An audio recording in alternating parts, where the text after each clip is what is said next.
It's interesting. They are making a lot of people want to buy Bitcoin. It's good too. They're getting rid of the world of fake money. They are making it faster for central banks to fail. They are speeding up the fall of states, but they're giving Bitcoin to people who are just copies of plans. When you back Michael Saylor or one of these clones of Michael Saylor, you are moving away from the best form of Bitcoin, which means there is a risk. You are not keeping your Bitcoin in your own control. That means there are risks. There was talk about Bitcoin. In order to save the banks, he wants cheap money from the Federal Reserve. As we saw with the $5 trillion big, beautiful bill, he still works for Wall Street bankers to keep the fiat money Ponzi plan going. In that way, he's not different. Things are going to go badly. We're going to talk about something we haven't talked about in a long time in today's video. Max Keiser will share his ideas on how Bitcoin and other cryptocurrencies like XRP can help fix the problems that the current cash system causes. Also, he's going to talk about a lot of risks that we haven't talked about in a long time, like how the banking sector could fail if things don't change quickly. I'm really excited to share today's video with you all. Yes, I know that Max Keiser is a Bitcoin maximalist, but I'm going to give you a lot of new information about XRP, so please stay tuned for that. It's very important that we pay attention to what he has to say about the banking industry. I'll give you more information soon. Let's watch the movie. This was called the Greenspan put, and it meant that whenever the market fell, they would lower interest rates. This let speculation run wild and keep going. This is what has caused prices to keep going up in the stock market and other markets around the world, as well as a lot of debt around the world. The world now owes about $350 trillion. That's the most debt compared to the world's GDP ever. The reason for this is that these central banks changed their job from watching out for inflation to watching out for the market. Pretty much buyers. Their role is not to give money, but to buy things in case of default. So they have a whole new view of the Fed. So Powell is doing his job by keeping interest rates the same. One of his jobs is to protect the dollar and its buying power. And if he cuts rates the way Trump wants him to, inflation will rise very quickly. It's also very dangerous for the dollar.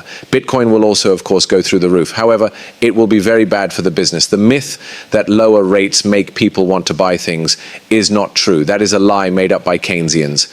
That thought is just a myth. It's not true. That's what Trump thinks, though, and he has no right to attack the Fed, but I think things will go badly in the end. That's what I would say. Trump is very protective of the dollar because he believes it is valuable. He wants the dollar to be a strong currency used all over the world. We will put taxes on any country that doesn't use the dollar. We are going to fight them.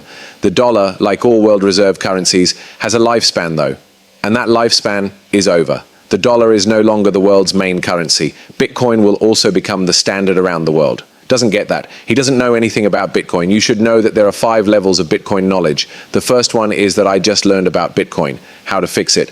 The second one is I love Bitcoin, buy my Bitcoin. Third, Bitcoin is mostly used as a way to pay for things. Fourth, Bitcoin is mostly used to keep value. 5, Bitcoinization is very high, and almost everyone has to go through those 5 steps of learning about Bitcoin.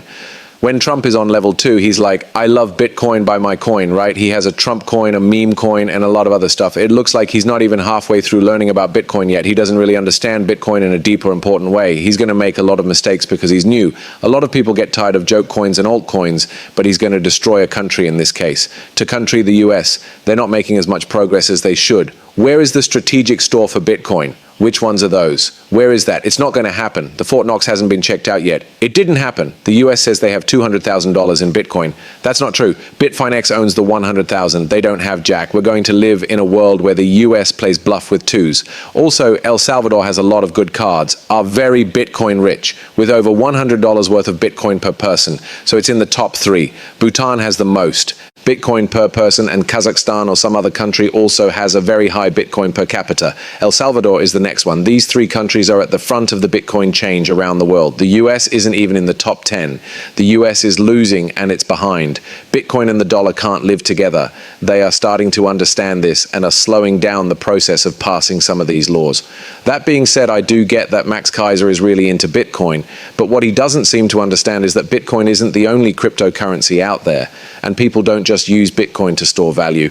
These are also some of the ways that XRP is used. And because Bitcoin is so stable, a lot of people don't pay much attention to XRP or other top altcoins. But for more and more cryptocurrency, things are becoming very different from Bitcoin. This is a lot more different than we could have imagined in 2017 and a lot more different than we could have imagined in 2021. We might be in the middle of an altcoin season. People who don't pay any attention to XRP at this time are probably making one of the biggest mistakes of their lives, since Bitcoin might only go up 2 times when XRP goes up 5 times. So it's clear that there's more gains there. Indeed, this is the main reason why BlackRock and other major Wall Street firms are paying attention to some of these alternative currencies. They're putting money into projects like XRP, HBAR, and others with lower caps that you may not have even heard of. They want you to focus on Bitcoin so that they can make a lot of money on these other projects. That's how they do things. That's how they make their money. They sell you ETFs that let you buy a piece of a certain number of companies, but they also put a lot more of their own money into smaller companies that may only make up a small part of the ETF but are worth billions and billions of dollars, which helps them grow their portfolio a lot. What if you're still not getting it? If a stock or coin has a small market capitalization, it takes a lot less volume to drive up its price very high.